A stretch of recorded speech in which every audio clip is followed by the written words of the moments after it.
Halo Sobat Jitu, selamat datang di Jitu Talk, cerita kampus ungu, ruang diskusi yang jujur, terbuka, dan terpercaya.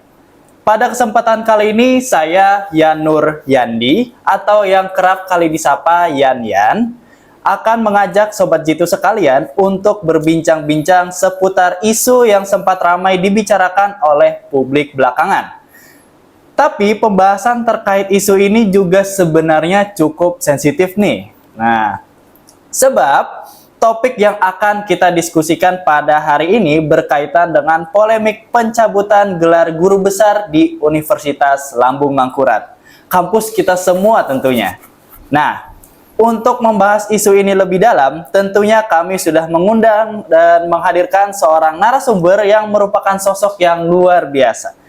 Beliau dikenal sebagai salah seorang aktivis sosial yang sekaligus aktif sebagai pembicara publik di wilayah Kalimantan. Oleh karena itu, mari kita sapa Bapak Nurhalis Majid ya. Selamat pagi Bapak. Selamat pagi Yan. Bagaimana nih Pak kabarnya nih Pak? Kabar baik, Alhamdulillah. Akhir-akhir ini kesibukan padat ya Pak ya? Atau senggang-senggang aja? Kegiatan-kegiatan aja. Kegiatan-kegiatan ya. Mungkin saya boleh memanggil Bapak Pak... Terserah. Pak Majid boleh ya? Boleh. Oke, boleh. Jadi nanti jenis kelaminnya sama. Jadi sepanjangan podcast nanti saya manggil Bapak Pak Majid ya. Sebelumnya saya ucapkan terima kasih Pak ya karena sudah mau meluangkan waktunya dan mau berhadir di podcast kita pada kali ini. Sobat Jitu sekalian, berbicara terkait topik pencabutan gelar guru besar yang baru-baru ini terjadi, hal ini tentunya tidak lepas dari beberapa berita yang akhir-akhir ini bisa dikatakan menuai banyak pertanyaan bagi kita semua. Kondisi ini tentunya membuat kita sangat prihatin dan gelisah. Lingkungan akademik yang unggul ternyata tidak selalu mencerminkan kondisi yang baik-baik saja. Sebagai bagian dari civitas akademika, tentunya pemahaman dan wawasan kita masih perlu diperdalam lebih jauh lagi guna menumbuhkan kesadaran serta dapat menyikapi berita ini dengan baik. Pada kesempatan kali ini, kita akan berdiskusi lebih lanjut bersama Pak Majid yang akan memberikan tanggapan kepada kita semua terkait dengan isu besar kali ini. Hal ini tentunya juga diharapkan dapat menjawab pertanyaan-pertanyaan kita semua terkait hal-hal yang patut kita kritisi dari isu tersebut. Oke, bagaimana Bapak? Boleh kita mulai langsung ya Pak ya? Silakan. Baik, langsung saja kita masuk ke sesi diskusi. Nah, simak sampai akhir ya Sobat Jitu. Sebelum kita masuk ke pertanyaan nih Pak, saya mau mengulik sedikit tentang kronologinya. Bagaimana sih isunya dari awal sampai tiba-tiba sampai sekarang nih. Nah, jadi seperti yang kita ketahui bersama, belakangan ini Universitas Lambung Mangkurat menjadi sorotan publik karena adanya kasus pencabutan 17 guru besar. Kasus guru besar ULM ini bermula pada tahun 2021 ketika rektor mencanangkan target ambisius menuju 100 guru besar sebagai upaya meningkatkan reputasi kampus. Pada 2023, jumlah guru besar melonjak tajam hingga lebih dari 100. Namun, pada awal 2024 terungkap dugaan rekayasa syarat jabatan akademik di Fakultas Hukum, termasuk penggunaan jurnal predator dan pemalsuan tanda tangan. Temuan ini mendorong pembentukan tim pencari fakta dan pemeriksaan terhadap lebih dari 20 guru besar di 9 fakultas. Akibatnya, pada akhir 2024, akreditasi ULM turun dari A menjadi C, memicu kekhawatiran publik. Pemeriksaan berlanjut hingga pertengahan 2025 dengan gelombang kedua penyelidikan oleh Inspektorat Jenderal Kemendikbudristek, dan pada Oktober 2025 sebanyak 17 jabatan guru besar resmi dibatalkan, melengkapi total 28 jabatan yang dicabut. Nah, melihat rentetan kronologi tersebut, isu ini kemudian menjadi suatu urgensi yang perlu untuk dibahas. Karena kalau kita lihat dari kronologinya, ada banyak kejanggalan yang terjadi. Dimulai dari proses administratif, klarifikasi kampus yang terkesan berubah-ubah, hingga minimnya transparansi yang justru memperkeruh keadaan. Nah, kita langsung masuk ke pertanyaannya nih Pak sekarang. Kalau kita lihat dari kronologinya nih tadi, ada banyak kan kejanggalannya dari awal sampai masalah transparansi tadi. Menurut Bapak, bagian mana sih yang paling krusial untuk dikritisi terkait hal yang tadi itu, Pak? Bagian yang paling krusial itu adalah kejujuran.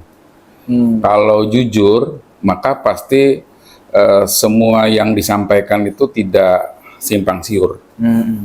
Kalau jujur, pasti ada transparansi di situ. Ya, harusnya. Nah, kalau jujur, maka lalu kemudian yang predator dan segala macam upaya yang tidak sesuai, upaya potong kompas, ya, upaya yang tidak prosedural pasti tidak dilakukan. Kalau jujur, ya kan. Jadi poinnya sebenarnya ada pada kejujuran. Kita melihatnya dari jauh ya, karena kita tidak berada di senat ya, menjadi bagian yang bergumul dalam persoalan itu, terang benderang melihat bahwa ini problemnya ada pada kejujuran. Padahal kampus dan sekolah pada umumnya itu adalah laboratorium kehidupan, tempat kita belajar kejujuran, hal-hal yang idealis, hal-hal yang norma-norma yang harus dijunjung tinggi secara bersama-sama ya. Karena tempat ideal itu adalah kampus sekolah. Kalau di kampus sekolah tidak menjadi laboratorium kehidupan yang sebenarnya, ketika kita keluar kampus kita menghadapi segala macam carut marut dan apa namanya, penyimpangan-penyimpangan ya. Itu tambah parah. Jangan-jangan kita akan larut pada persoalan-persoalan penyimpangan-penyimpangan itu karena tidak ada tempat belajar yang lebih ideal tadi. Iya, benar. Nah, saya lebih melihat bahwa kita keropos dalam soal kejujuran, dan sayang sekali kita turut berduka ya, tempat keropos itu ternyata lembaga pendidikan. Iya. Ya, bagaimana kita bisa tegak menonggakkan kepala bahwa kita sebagai kampus yang unggul, kampus yang berwibawa, kalau marwah kita itu keropos karena kejujuran. Kampus itu kan adalah marwahnya, dan puncak daripada marwahnya itu adalah guru besar. Ya, harusnya Kampus itu terkenal karena guru besar, bukan karena rektornya. Di kampus-kampus di dunia manapun itu karena guru-guru besarnya. Karena guru besarnya itulah sumber dari ilmu pengetahuan tadi, tempat orang belajar berbagai macam pengetahuan. Dan kita sebenarnya mengalami satu musibah kedukaan yang sangat luar biasa, dan ini sulit untuk memulihkannya karena problem marwah yang ditandai dengan krisis kejujuran tadi.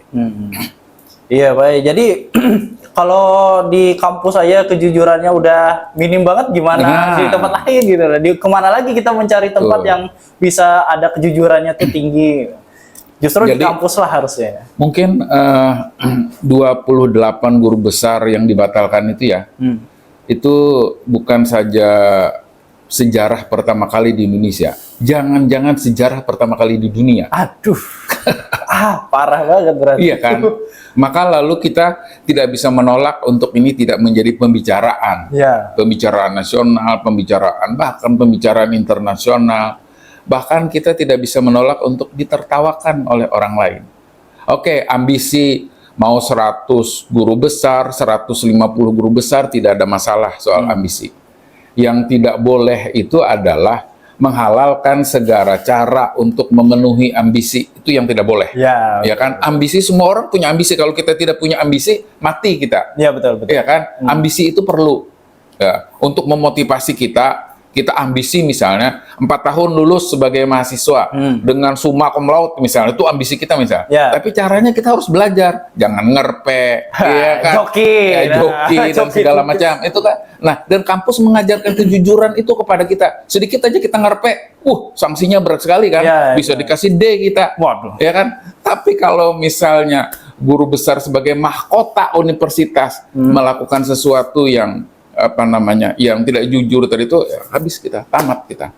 Ini sebenarnya ditanggung bukan hanya oleh guru besar yang bersangkutan, Bukan hanya ditanggung oleh rektor, apalagi rektor misalnya tidak menanggung, tambah parah lagi ya. Ini ditanggung oleh semuanya, sivitas akademika, masyarakat, bahkan masyarakat Kalimantan Selatan ikut malu ya dengan kasus ini. Nah, maka ketika kita ingin melihat ini semua, maka kita harus dengan kepala dingin ya. Kata orang Banjar, jangan saling meniwas. Coba kita merefleksikan diri ya, merefleksikan diri ini apa sebabnya kita sampai begini, ya kan? Dan terutama yang merefleksikan diri adalah Senat. Nah, jangan terlalu lama melakukan refleksi itu, jangan terlalu lama. Harus segera melakukan tindakan. Apa tindakan yang kira-kira bisa menyelamatkan kampus ini dari pemulihan marwah itu sendiri? Intinya tadi tentang kejujuran ya, penting banget tuh tentang kejujuran. Pertanyaan berikutnya nih Pak ya, seperti yang kita ketahui nih pada tahun 2023 rektor beliau sudah berambisi melantik 100 guru besar, tapi yang didapat tuh justru 100 pertanyaan besar. Wah, apakah ambisi seperti ini tuh bisa disebut visi akademik atau visi tadi itu sudah berubah menjadi bentuk keserakahan institusional yang mengorbankan integritas? Kalau sampai keserakahan mungkin tidak ya. Ambisi, niat baik pasti ada. Ya. Karena rektor ini kita tahu juga kan orang baik juga kan, bukan orang jahat. Tapi bahwa kemudian ambisi dalam rangka membawa ULM menjadi kampus yang berwibawa, terhormat, segala macam disegani karena banyaknya guru besar, itu sesuatu yang sangat bagus. Hanya saja yang saya sebutkan tadi itu, caranya tidak boleh curang, ya kan? Caranya tetap harus mengikuti prosedur. Tapi kalau misalnya ditempuh dengan cara membentuk tim percepatan, lalu tim percepatan itu melakukan berbagai upaya, langkah, dan tindakan-tindakan yang tidak sesuai prosedur, tidak sesuai ketentuan. Nah, di sini bermasalah. Atau tim percepatan tadi itu, guru besar itu sebenarnya kan jabatan personal. Nah, lalu tim percepatan ini dalam tanda petik ya, mengeroyoki upaya-upaya untuk meraih guru besar tadi itu agar bisa tercapai. Sehingga yang semestinya dikerjakan oleh satu orang dikerjakan oleh 20 orang misalnya. Nulis jurnal misalnya nulis jurnal harus dikerjakan oleh satu orang karena ini pertanggungjawaban akademik yang bersangkutan, bukan pertanggungjawaban akademik massal. Nah, tapi kemudian dikeroyok untuk menyelesaikan itu. Nah, itu bermasalah. Atau bahkan berbagai upaya yang dilakukan oleh tim percepatan ini, termasuk misalnya yang predator tadi itu, termasuk dengan cara suap dan segala macam ya, langkah-langkah yang diambil. Nah, disitulah problemnya.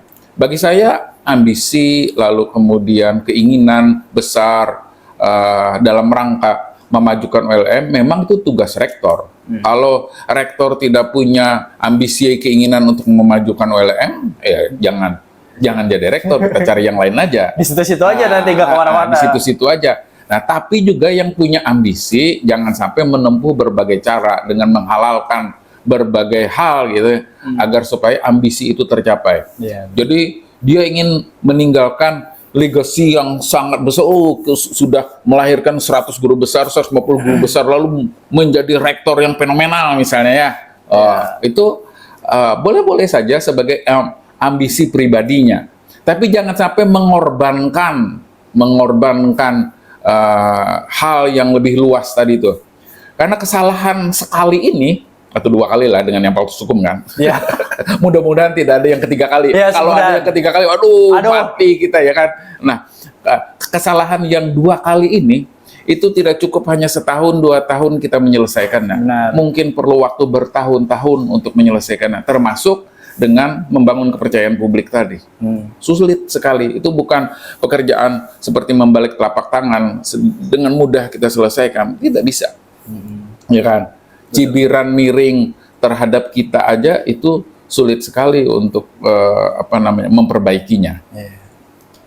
Apalagi mahasiswanya yang waktu turun ke mahasiswanya juga kan yang semula optimis, bersemangat, bangga, ya kan?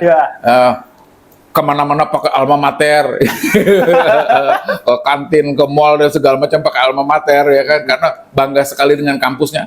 Sekarang sudah mulai menyimpan alma maternya kan. Oh, kamu yang guru besarnya diinikan itu kah? Ya, Ya akreditasnya turun ke C ya kemarin ya. Ya akreditasnya turun itu kah? Kalah kamu ya dengan kampus swasta ya gitu kan. Nah, itu hal-hal yang ditanggung oleh semua orang. Bahkan publik Kalimantan Selatan turut menanggungnya. Karena ini kampus kebanggaan masyarakat Kalimantan Selatan. Bukan kebanggaan hanya orang-orang di kampus ini saja. Ya kan? Ini kampus kebanggaan Kalimantan Selatan. Bahkan kampus pertama di Kalimantan, Ya, OLM ini tempat orang belajar dulu di sini, ya kan? ya. Nah, gitu. Oke, jadi ambisinya sudah bagus ya, cuma Ambisinya sudah bagus, caranya aja tadi. untuk mewujudkan ambisi itu. Iya. Iya kan? Kemudian kita lanjut ke pertanyaan berikutnya nih Pak. Setelah tadi kan sempat anjlok ya akreditasinya. Tapi akreditasi ULM sekarang kembali lagi ke A. Ya karena variabelnya itu tidak semata-mata guru besar. Variabelnya kan banyak tuh, salah satunya guru besar. Jadi dengan dibatalkannya 11 guru besar yang di awal itu, variabel lain bisa mendongkrak, itu bisa mengembalikan akreditasinya. Tapi menurut Bapak, apakah pemulihan akreditasi ini tuh bisa benar-benar mencerminkan perbaikan substansial di tubuh universitas kita ini? Pertama yang tidak mudah untuk diselesaikan dari itu marwah, harga diri, kepercayaan diri, lalu kemudian juga soal kejujuran yang menjadi pondasi bagi kampus, ya. Karena tempat belajar value, nilai segala macam itu kan di sekolah, di kampus, dan nilai yang paling tinggi itu adalah kejujuran. Nah, jadi kita sebenarnya mengalami sesuatu yang sangat mengerikan sekali menurut saya ya. Pada saat kejujuran itu bermasalah, bagaimana setiap nanti ujian skripsi seorang penguji itu memberikan nasihat kepada mahasiswanya, kamu sudah memperoleh gelar sarjana, ya kan? Nasihat yang biasanya disampaikan ke kita setelah ujian itu, ya. Sudah memperoleh gelar, kami berharap dengan gelar tersebut kamu membawa nama baik perguruan tinggi kita di masyarakat. Orang-orang di kampusnya sendiri tidak membawa nama baik itu. Iya kan? Ya juga. Nah, bagaimana nasihat itu bisa diberikan oleh mulut yang tidak bisa menjaga? Susah sekali itu. Susah sekali. Seperti seorang agamawan yang melakukan perbuatan dosa lalu memberi nasihat, bagaimana? Tidak laku nasihatnya. Di situ problem terbesarnya itu di situ. Sehingga menurut saya ya harus mundur, rektornya harus mundur. Ya, rektor mundur, jangan sampai dimundurkan. Malu kalau sampai dimundurkan. Lebih baik mundur sebagai bentuk pertanggungjawaban dia, ya, gentleman dia, ya, bentuk pertanggungjawaban dia. Lalu kemudian tentu tidak semua guru besar ini menjadi pelaku ya, pelaku dalam pengertian sengaja untuk melakukan kebohongan-kebohongan. Bisa juga karena terseret, terikut segala macam. Nah itu Senat harus memilah-milah mana aktor, mana yang bukan aktor, mana yang kecipratan aja. Kata orang Banjar tesimbaya. Karena kawan nakal kita ikut nakal misalnya, itu namanya tesimbaya padahal kita tidak ikut nakal kan. Nah itu yang tesimbaya bisa dipulihkan nama baiknya. Tidak semua ke-28 itu dosanya sama ya. Nah maka harus dipilah ke-28 tersebut. Berarti tadi terkait pertanyaan saya tadi, berarti pemulihan akreditasi itu belum tentu mencerminkan... Belum tentu mencerminkan karena variabelnya tadi banyak ya. Bisa jadi akreditasinya tidak terganggu karena ditutupi oleh berbagai pengabdian masyarakat. Misalnya kan ada variabel-variabelnya itu saya tidak hafal ya. Variabelnya itu apakah 5, 7, 8, 9 variabel itu kawan-kawan di kampus yang lebih tahu. Sehingga ketika tiap-tiap variabel itu punya skornya masing-masing, ya, skor bagian mana yang paling tinggi itu. Jadi gitu. Kalau misalnya pengabdian masyarakat sebagai bagian dari skor yang tertinggi, bisa jadi dia akreditasi itu tertolong, atau karya-karya ilmiah misalnya dari dosen-dosen lainnya sebagai bagian dari skor yang tertinggi ya, banyak yang menerbitkan buku dan segala macam itu ya, atau berbagai macam jurusan-jurusan yang akreditasinya juga bagus, bisa jadi itu akan menolong. Jadi variabel-variabelnya itu tidak tunggal, variabelnya pasti banyak. Oh iya, baik. Kemudian kita lanjut lagi nih Pak. Kasus ini kan memperlihatkan bagaimana gelar akademik itu bisa direkayasa. Nah, lalu bagaimana kita nih sebagai publik harus memaknai kembali arti dari seorang profesor dan juga guru besar ini dalam konteks moral dan juga sosial? Kalau bisa direkayasa tadi ya, Iya. kan peraturannya sama, tapi kasus ini tidak terjadi secara massal di tempat lain. Ada 1-2 ya, di Aceh ada, di tempat lain ada. Iya. Tidak ada yang secara massal seperti ini. Dengan peraturan yang sama loh, dengan peraturan yang sama. Maka lalu kemudian kita tidak bisa menyalahkan peraturan itu. Oke, dari 100 misalnya ada yang mengakali ya peraturan itu. Nah, itu ya biasalah. Karena banyak juga orang jahat kan. Ya. Nah, ada yang mengakali. Tapi kalau sampai 28 ini, ya kan, lalu kemudian ini kolosal nih artinya nih terjadi secara massal begini, maka saya kira bukan peraturannya itu, kitanya yang bermasalah. Nah, kitanya yang bermasalah. Jadi saya tidak melihatnya itu sebagai satu peraturan. Maka dengan kasus seperti ini, terutama di tempat kita, di tempat orang tidak, ya. Kita tidak terlalu hormat lagi dengan guru besar. Ketika ada orang dengan profesor, misalnya prof dipanggil dengan sangat bangganya ya. Maka lalu kecurigaan kita, bujur ada profesornya nih, mesti ada bujur, mesti abal-abal, mesti kaleng-kaleng. itu lalu kemudian dampaknya itu. Betul, kan? Betul. Di tempat lain tidak terjadi. Karena gitu ya, ketika seseorang itu bergelar profesor, sekarang ini mudah sekali untuk melacak apa sih karya ilmiahnya, apa pokok pikirannya ya, profesor di bidang apa temuannya.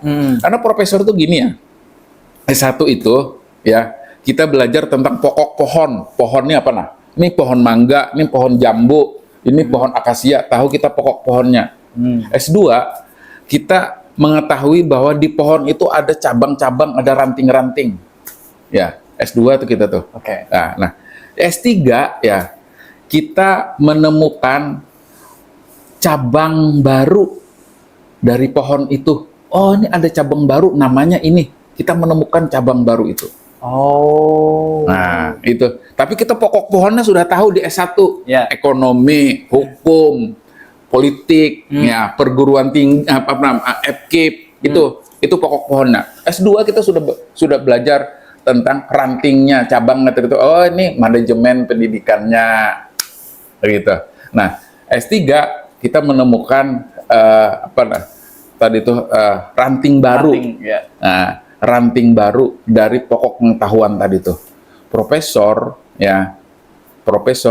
itu menemukan cabang baru. Wah, berarti bukan main-main. Nah, cabang barunya tuh dalam hal apa yang bersangkutan itu? Karena itu kan seorang profesor itu yang dilihat adalah pengetahuannya. Dia membantah temuan yang sudah adakah dan menambahkannya, atau menemukan pengetahuan baru, rumusan baru. Itu seorang profesor. Sehingga ketika seorang tuh disebut prof, pada ilmunya, maka ada garansi bagi kita untuk memakai ilmu tersebut.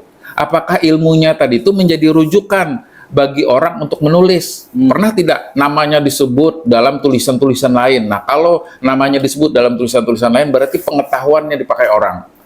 Nah, jadi kita bisa melacak kok seseorang tuh profesornya itu abal-abal atau sekedar untuk mengejar jabatan. Sekarang ini profesor itu hanya jabatan aja, agar supaya dapat gaji 15 juta. Wah, iya, gaji tinggi. Iya, karena setelah dapat gelar profesor, gajinya langsung naik 15 juta. Tambah gaji 15 juta sebelumnya sebagai pegawai negeri kan. Dengan 4B, 4C misalnya ya. Plus 15 juta jabatan profesor, ada 30 juta. Sehari 1 juta dia digaji oleh negara.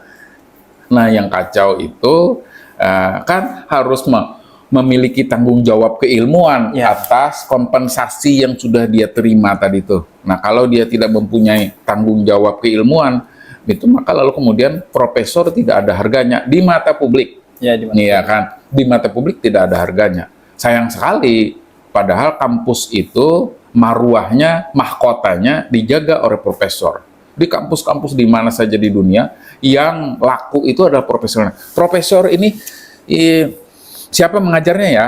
Nah, bahkan orang mengincar untuk sekolah di satu kampus itu karena ada profesor tersebut. Iya. Kalau profesor itu pindah, orang pindah dari kampus itu. Begitu kampus itu semestinya ya. Iya. Wah. Jadi dampaknya begitu. Jadi sekarang tuh dampaknya malah jadi kayak kelihatan jadi jabatan doang ya, jabatan supaya tinggi apa gajinya. Ya, memang profesor dengan peraturan-peraturan yang terbaru ini hanya bagian dari level kepangkatan. Level kepangkatan, bukan lagi menggambarkan kapasitas daripada keilmuan. Dulu menggambarkan kapasitas daripada keilmuan, padahal profesor-profesor dulu itu bahkan ada yang S1 saja. Profesor MP Lambut kan S1 aja kan. Tapi kan keilmuannya kita sudah tahu. Profesor, nih yang saya sebutkan ini profesor-profesor DEPIP ya. Profesor MP Lambut, Profesor Harun Utuh, Profesor Jebar Habib. Itu bukan doktor. Ya, peraturan yang dulu.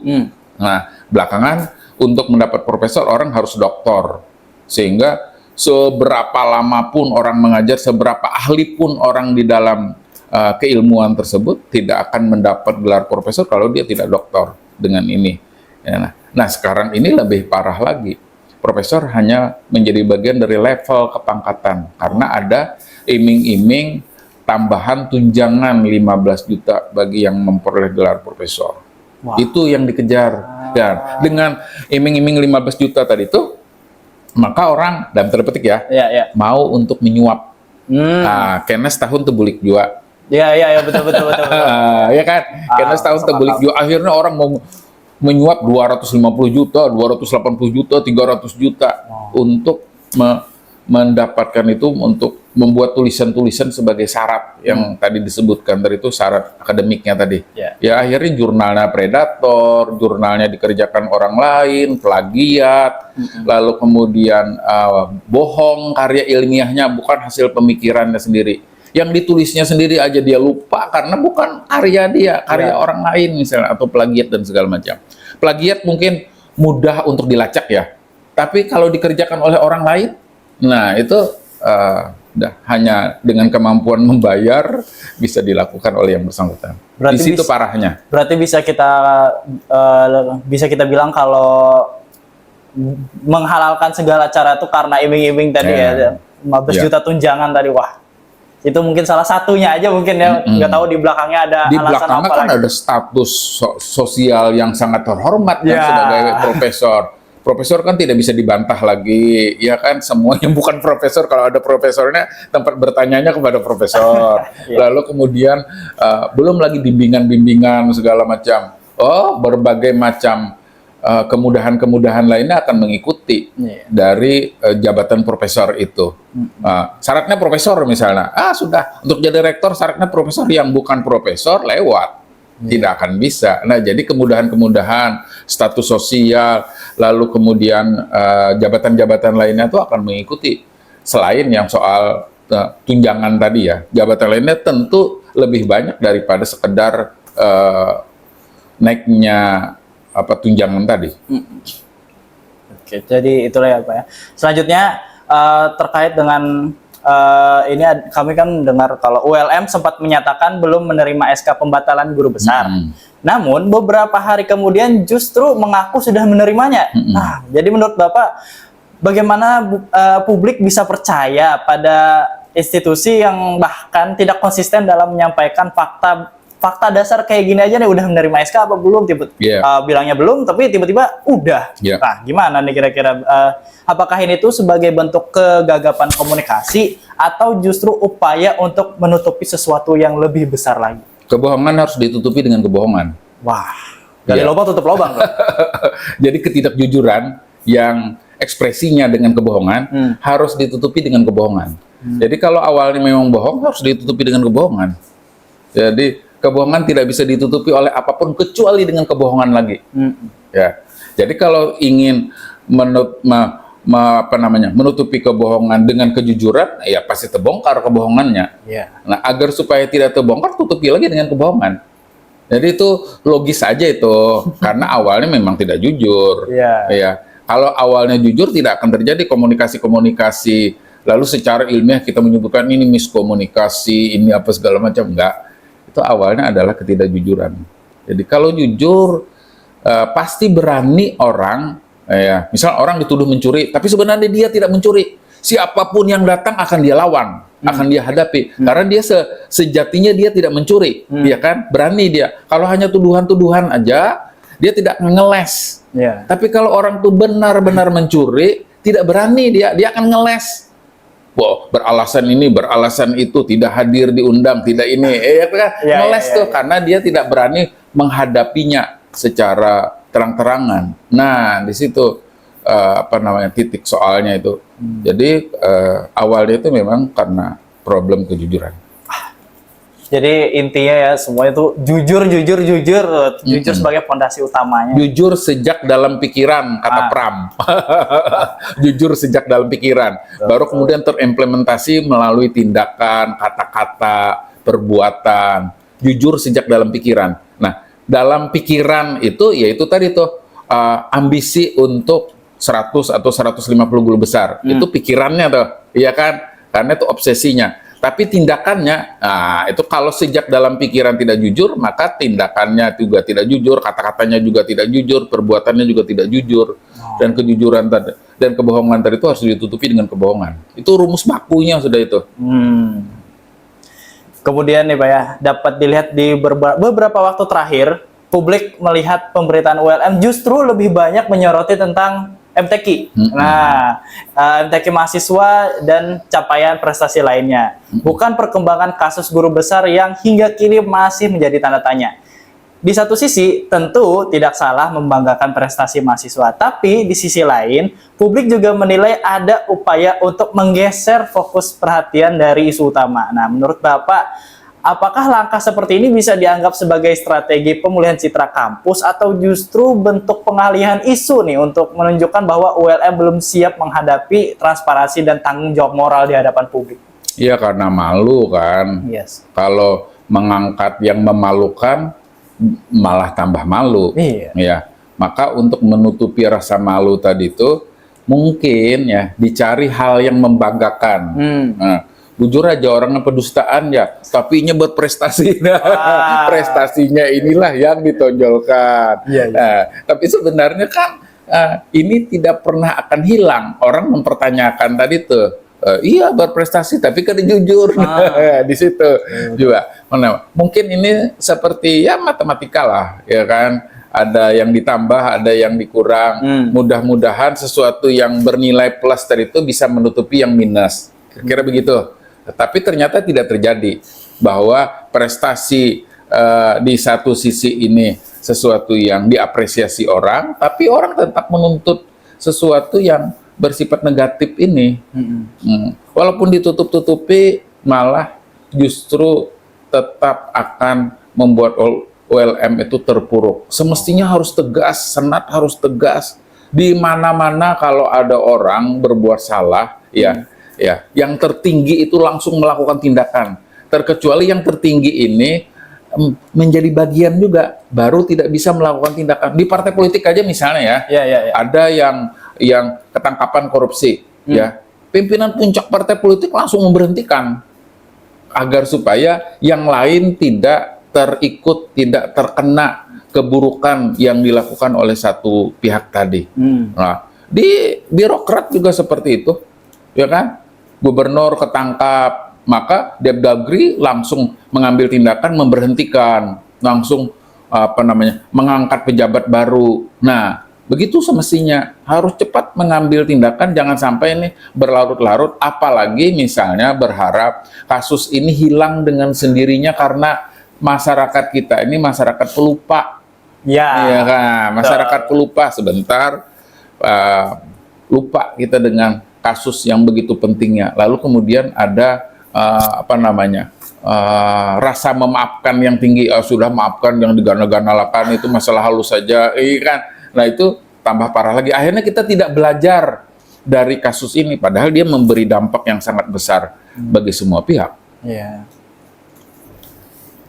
Jadi, wah, berarti bisa dibilang itu tuh pengalihan isu atau juga bisa dibilang sebagai perbaikan?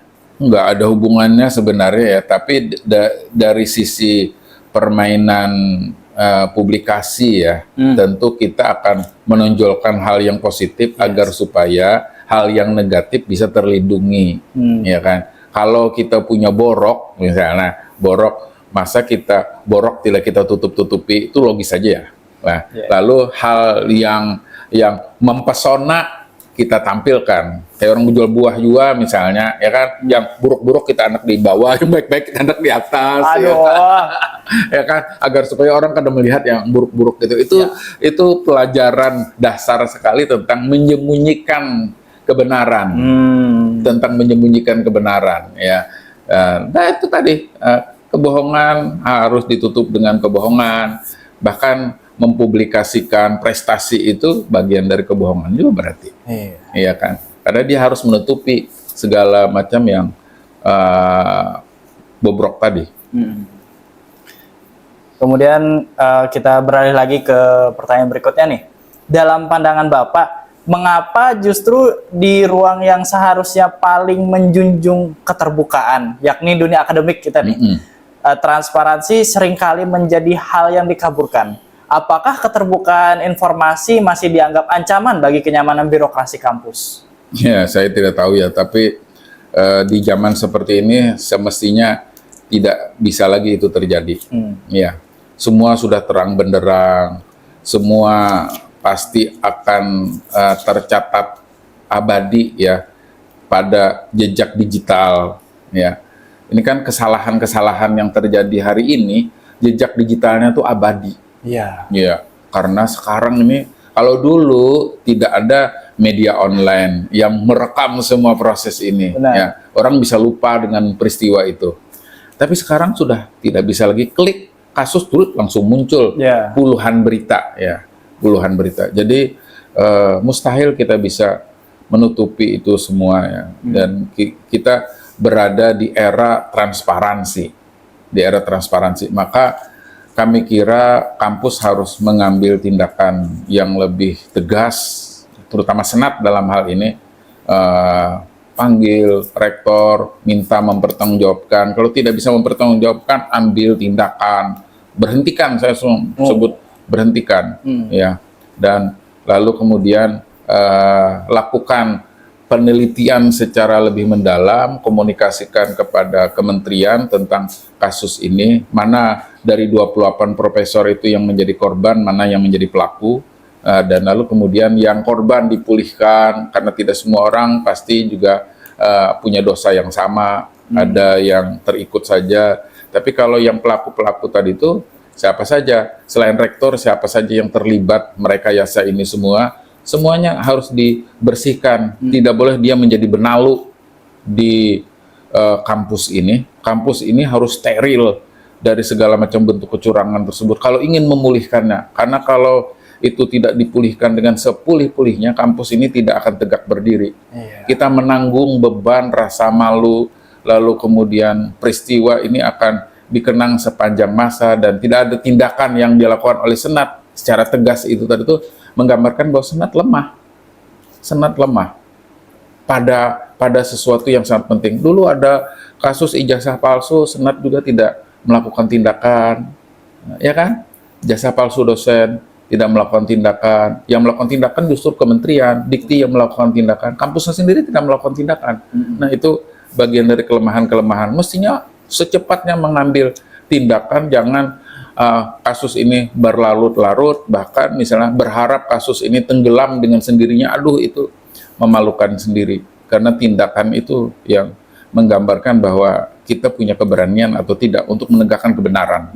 Nah, di situ poin terbesarnya. Jadi harus ada tindakan tegas dari Senat ya, nggak boleh menye-menye. Iya, karena mengorbankan banyak orang, dan siapapun yang merasa terganggu dengan ini semestinya menuntut. Mahasiswa terganggu tidak dengan ini? Kalau iya, harus menuntut. Ya, orang tua misalnya ya, sebagai bagian dari yang menitipkan masa depan anaknya di kampus ini, merasa terganggu tidak? Kalau saya sih terganggu sekali dengan ini. Sebagai alumni ya, saya alumni juga kan, terganggu sekali dengan kasus ini. Kok ada orang dengan sesuka hati mencemari sesuatu yang dibangun dari satu batu bata dengan batu bata lainnya dari generasi ke generasi, sejak zaman Hasan Basri ya, dan banyak tokoh-tokoh yang membangun OLM ini tiba-tiba dicemari, dicederai oleh segelintir orang ya, dengan tanpa ada rasa tanggung jawab untuk mempertanggungjawabkannya kepada kita semua gitu. Sebagai bentuk tanggung jawabnya yang mundur, karena ini dosa yang besar sekali menurut saya. Tidak bisa hanya minta maaf, ini memalukan. Wah, banyak banget ya yang kita ketahui dari sini ya. Jadi udah tidak terasa nih, kita udah panas ya. Wow, panas banget dari tadi udah dengerin banyak hal. Udah sekitaran 30 menitan kita di sini ya Pak ya. Nah, yang dimana ini tuh sudah menjadi penanda penghujung dari diskusi kita. Ya. Nah, Alhamdulillah. Alhamdulillah. Oke. Nah, Sobat Jitu sekalian, dari pembahasan kali ini kita dapat menyimpulkan bahwa persoalan pencabutan 17 guru besar di Universitas Lambung Mangkurat bukan hanya menyangkut jabatan akademik, tetapi juga menyangkut nilai-nilai mendasar dalam dunia pendidikan, kredibilitas, transparansi, dan integritas. Dunia akademik semestinya menjadi ruang yang menjunjung tinggi kejujuran, keterbukaan, serta keadilan dalam setiap prosesnya. Kasus yang menimpa ULM hanyalah satu contoh dari banyak persoalan integritas di dunia pendidikan tinggi kita. Dalam situasi seperti ini, istilah kehormatan akademik sering terdengar begitu megah, tapi juga semakin kehilangan makna. Oh ya, Pak, mungkin ada beberapa pertanyaan terakhir lagi nih untuk menutup sesi diskusi kita pada kali ini. Kalau Bapak bisa menyampaikan pesan bagi seluruh sivitas akademika di Indonesia, bagi mereka yang masih percaya bahwa ilmu harus berdiri di atas kejujuran. Menurut Bapak, apa sebenarnya arti dari kehormatan akademik hari ini? Apakah masih bisa diukur dari gelar dan jabatan, atau justru dari keberanian untuk mengakui kesalahan, bersikap terbuka, dan memperbaiki yang rusak sebelum semua kehilangan makna?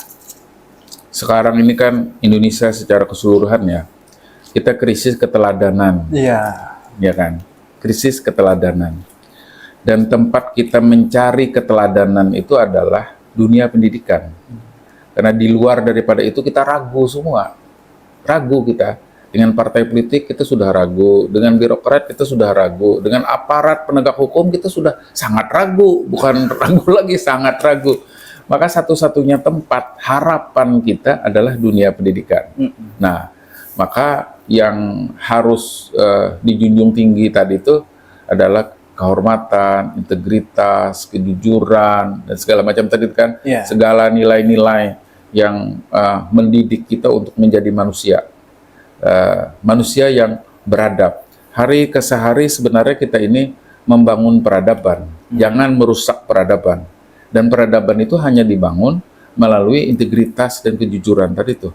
Nah, kampuslah harapan kita satu-satunya. Jadi seluruh senat, kalaupun ada tersandung kasus-kasus seperti ini di tempat mereka juga ya, maka harus mengambil tindakan yang tegas agar kampus tetap terselamatkan dari segala macam persoalan yang tidak membawa kampus itu pada kehormatannya yang tertinggi. Dan termasuk di Senat ULM juga harus segera mengambil tindakan lalu kemudian mempublikasikan tindakan tersebut agar publik tahu, agar publik tercerahkan, oh ada kok senatnya yang masih berpikir dalam tanda petik ya, waras, berpikir waras untuk menyelamatkan ULM ini sehingga mahkotanya masih bisa kita jaga, masih menjadi kampus kebanggaan tadi itu. Dan mudah-mudahan kasusnya cepat pulih. Amin. Dan tidak terjadi lagi di kampus-kampus lainnya. Amin. Ya, karena ini mencoreng sekali. Saya kira itu. Baik, terima kasih banyak Bapak. Terima kasih banyak pesannya ya, Pak. Wah, luar biasa sekali. Jadi Sobat Jitu sekalian, diangkatnya isu ini sebagai pembahasan podcast kita kali ini diharapkan menjadi langkah agar pihak yang bersangkutan dapat menyelesaikan permasalahan ini dengan langkah yang bijak, terbuka, dan menjunjung tinggi keadilan bagi semua pihak. Ini tadi harus ditanggapi dengan segera sebelum semuanya tuh semakin rusak gitu. Dengan begitu kepercayaan publik terhadap lembaga pendidikan tetap terjaga dan Universitas Lambung Mangkurat dapat terus menjaga nama baik serta kepercayaan masyarakat sebagai lembaga pendidikan yang berintegritas. Sekali lagi kami mengucapkan terima kasih yang sebesar-besarnya kepada Pak Majid yang telah meluangkan waktu dan berbagi pandangan serta pemikiran dalam pembahasan kali ini. Semoga diskusi ini menjadi bahan introspeksi bagi kita semua untuk terus menegakkan nilai-nilai kebenaran dalam dunia akademik. Terima kasih juga kepada para pendengar yang sudah menyimak hingga akhir. Jangan lupa untuk mengikuti Jitu Talk di platform podcast favorit Anda agar tidak ketinggalan episode-episode menarik berikutnya. Tetap semangat, tetap kritis, dan sampai jumpa di episode selanjutnya. Salam hangat dari kami di Jitu Talk.